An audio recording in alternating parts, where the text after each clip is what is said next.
अक्सर जब किसी पढ़े लिखे व्यक्तित्व से सामना होता है तो सवाल पूछना जरूर बनता है, क्योंकि जो जवाब दे पाए सवाल उन्हीं से अक्सर किया जाना चाहिए। तो बात करते हैं ज्योति दहिया जी से। ज्योति जी, सबसे पहले तो स्वागत करते हैं हम आपका। Thank you so much. और इसके साथ ही हम आपसे ये जानना चाहेंगे, जो आपका ये ओपीएस चला हुआ है, ओल्ड पेंशन स्कीम, क्या लगता है आपको सरकार इसको मान पाएगी? देखिए, हमारी जो जद्दोजहद इस टाइम पर चल रही है वो चल रही है कि सरकार मान जाए। जो इतने बड़े लेवल पर लगभग एक तरह से नेशनल लेवल ये बना हुआ है मुद्दा, और कर्मचारियों को पेंशन चाहिए। हरियाणा में इसको लेकर काफ़ी प्रोटेस्ट किया जा चुका है। दिल्ली में भी जंतर मंतर पर बहुत बड़े लेवल का धरना दिया जा चुका है। मतलब हर संभव कोशिश की जा चुकी है कि सरकार तक आवाज़ पहुंचे, और पहुंच भी चुकी है। अब आगे सरकार की मर्जी है कि वो नहीं करना चाह रही है या करना चाह रही है। लेकिन कर्मचारियों ने अब अपना मन बना लिया है कि अगर ये सरकार पेंशन नहीं देगी, अगर ये नहीं ओपीएस लागू करेगी, तो उसके बाद कर्मचारी अपना वोट फॉर ओपीएस, जैसा कि उन्होंने शपथ ली है। अब जींद वाले धरने प्रदर्शन में भी उन्होंने यही शपथ ली है कि अब हम भी और हमारा पूरा परिवार भी ओपीएस को लेकर ही वोट करेगा, कि जो सरकार ओपीएस की बात करेगी, जो ओपीएस को लागू करेगी, अब हम वोट उन्हीं के लिए देंगे। हमारा मुद्दा सिर्फ इस समय पर सिर्फ ये है कि कर्मचारियों की पेंशन बहाल की जाए। अब आप खुद देख सकते हैं, देखिए, अगर एनपीएस इतना ही अच्छा है, अगर ये इतना ही फायदेमंद है, तो क्यों नहीं सारे एमपी एमएलए एनपीएस के अंतर्गत आते? जी। सिर्फ कर्मचारियों को एनपीएस के अंदर क्यों डाला हुआ है? इसका मतलब वो इतना बेनिफिशियरी नहीं है, इसलिए वो अपने बाहर रखे हुए खुद को। और इवन वो खुद इतनी इतनी पेंशन ले रहे हैं, 3-3, 4-4, 5-5, 6-6। इवन अगर एक दिन के लिए भी बन रहा है कोई, तो वो अपनी पेंशन उसकी चालू हो जाती है। जब उनका मन करता है वो उसमें इजाफा कर लेते हैं, लेकिन कर्मचारियों की तरफ कोई ध्यान नहीं है। हम भी तो सरकारी जॉब इतने इतने सालों तक सर्विस दे रहे हैं, लेकिन उसके बावजूद अगर बुढ़ापे में उनको कुछ फायदा ही नहीं मिल रहा है। सरकारी नौकरी में क्यों आना चाहता है इंसान? क्योंकि उसको एक सेफ्टी चाहिए, उसको एक सिक्योरिटी चाहिए। अगर वो मेंटल सिक्योरिटी उसको आगे बुढ़ापे में कोई अगर नहीं मिल पा रहा है, तो ये देखिए एक राष्ट्र के लिए बहुत गलत बात है। ये उसकी जिम्मेदारी बनती है कि वो अपने नागरिकों का बुढ़ापे में भी ध्यान रखे। जब उन्होंने इतने साल जॉब की है, गवर्नमेंट सर्विस दी है, तो उसके बाद बुढ़ापे में उनको इस तरह से बेसहारा छोड़ना ये सही नहीं है। मैंने लिखा है कि इस बार जनता भी जीते, सिर्फ नेता नहीं। अक्सर होता क्या है कि बहुत अच्छे अच्छे वादे करके जो लीडर्स हैं, लीडर्स तो क्या कहेंगे, कैंडिडेट्स हैं। लीडर होता है मतलब जो जनता के मन से जुड़े, वो नहीं जुड़ पा रहे हैं। ठीक है, तो उसमें क्या है, मैं कहना चाह रही हूँ कि भाई जनता को भी लगे कि हाँ, हमने जिस कैंडिडेट को वोट दिए हैं वो सही मायने में हमारा नेता है, हमारा जनप्रतिनिधि है, हमारी आवाज सुन रहा है, हमारी आवाज आगे रख रहा है, हमारे मुद्दे, हमारी समस्याएं हमसे जुड़ा हुआ है। अगर वो ऐसा नहीं कर पा रहा है, तो इसका मतलब वो तो जीत गया, लेकिन जनता फिर से हार गई है, और वो 5 साल तक फिर वो वेट करेगी। तो मैं ये चाह रही हूँ कि इस बार एक ऐसे कैंडिडेट को चुना जाए कि जनता को महसूस हुए कि हम भी जीते हैं, हमारी भी सरकार आई है। ये सही मायने में लोकतंत्र है। तो युवाओं को जागरूक करने के लिए क्या संदेश उनको देना चाहेंगे? मेरा मानना है कहीं ना कहीं भ्रमित हैं वो, उन्हें बहुत अलग तरीके से भरमाया जा रहा है। मैं कहना चाहती हूँ कि उनको एक बार पढ़ना चाहिए, सीखना चाहिए, जानना चाहिए। जब तक युवा जागरूक नहीं होंगे, क्योंकि हमारे देखिए 50% से अधिक जो जनसंख्या है, ये देश के लिए बहुत अच्छी चीज है कि वो युवाओं की है। हमारे पास इतना ज्यादा जो ह्यूमन रिसोर्स है, अगर हम उसका अच्छे से यूज नहीं कर पा रहे हैं, उस ह्यूमन रिसोर्स को, अगर वो अशिक्षित है, अगर वो जागरूक नहीं है, तो वो ह्यूमन रिसोर्स बर्डन बन जाता है। जी बिल्कुल। तो अगर वो शिक्षित होंगे, जागरूक होंगे, उन्हें पता लगेगा कि जो आपके आसपास हो रहा है। देखिए, राजनीति ऐसी चीज नहीं है कि आपको ये प्रभावित नहीं करती है। आप कोई भी फील्ड अगर देखते हैं, कोई भी फील्ड देखिए, छोटे से छोटा, बड़े से बड़ा, इवन हर व्यक्ति को पॉलिटिक्स प्रभावित करती है। वो जुड़ा हुआ है। देश में कुछ भी होगा वो सरकार के माध्यम से होगा, और सरकार जिसको हम चुनते हैं। अगर हम अच्छी सरकार चुनेंगे तो अच्छी चीजें होंगी हमारे देश में। तो युवाओं को इसमें इंटरेस्ट लेना बहुत जरूरी है, क्योंकि ज्यादातर पॉलिसीज जो आती हैं, जो भी चीजें होती हैं, वो उनको भी तो आगे आगे वो प्रभावित करेंगी। उनके रोजगार की बातें हों, उनकी शिक्षा की बातें हों, उनकी मेडिकल सुविधाओं की बातें हों, उनकी पेंशन की बात हो, ये सारी चीजें उनसे जुड़ी हुई हैं। तो उनको जागरूक होना बहुत जरूरी है, ताकि वो भी समझ पाए जो कैंडिडेट आ रहा है मैदान में, क्या वो सही मायने में आपके मुद्दों को समझता है, क्या वो जानता है, क्या वो देख पा रहा है कि युवाओं को किस तरह के माहौल दिया जाना चाहिए, किस तरह का एनवायरनमेंट होना चाहिए। अगर उनको नशे में ही लिप्त रहना है, अगर उनको देखिए, ये जरूरी नहीं कि अगर जो नशा है वो पॉलिटिशियंस को भी पता है, वो पुलिस जो कानून व्यवस्था है उसको भी पता है, लेकिन युवाओं को स्वयं ही इससे बाहर आना पड़ेगा। अगर वो जागरूक नहीं होंगे तो वो यूं नशे में लिप्त रहेंगे, वो यूं सोए रहेंगे, उनको कुछ पता नहीं लग रहा है कहाँ पे क्या हो रहा है, क्या राजनीति चल रही है। तो इसी तरह से जो ऐसा कहते हैं ना कि अगर आप राजनीति में इंटरेस्ट नहीं लेंगे, अगर आप रुचि नहीं रखते, तो आपके ऊपर कनिष्ठों के द्वारा ही शासन किया जाता रहेगा।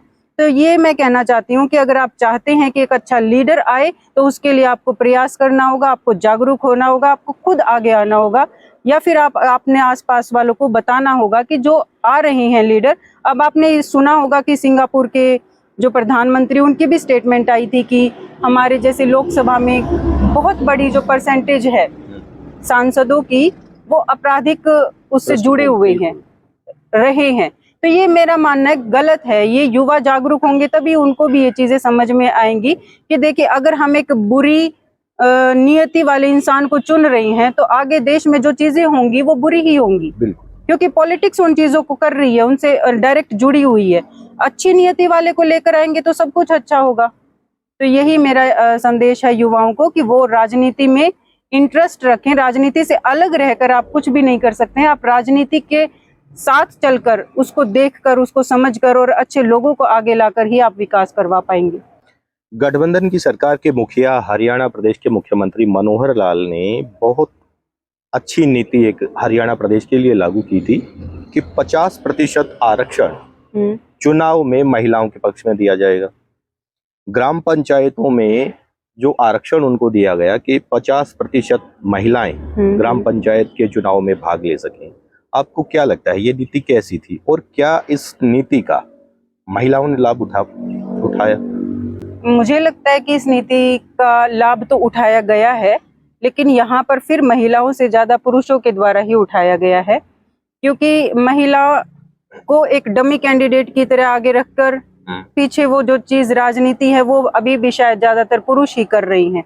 तो ये सरकार के द्वारा तो आरक्षण लेकर आना एक स्टेप था कि महिला सशक्तिकरण हो, महिला इस फील्ड में भी आगे आई। जब वो हर फील्ड में, खेलों के क्षेत्र में, शिक्षा के क्षेत्र में, प्रशासनिक क्षेत्र में अच्छा कर रही हैं, तो वो राजनीति के क्षेत्र में भी आगे आई।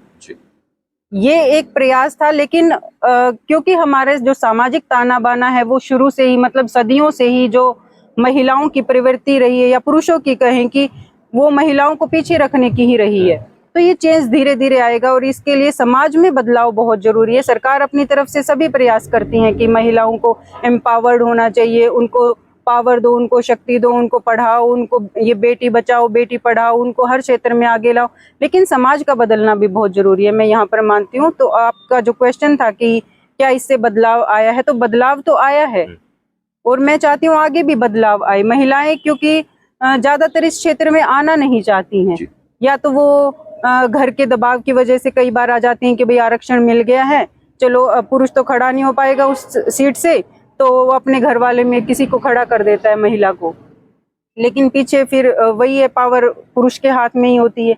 अभी जैसे आपने देखा होगा बहुत जगह पर अभी भी घूंघट में, मतलब ये संस्कृति नहीं है। संस्कृति का मतलब ये नहीं है आप अपना चेहरा ही छुपा रहे हैं।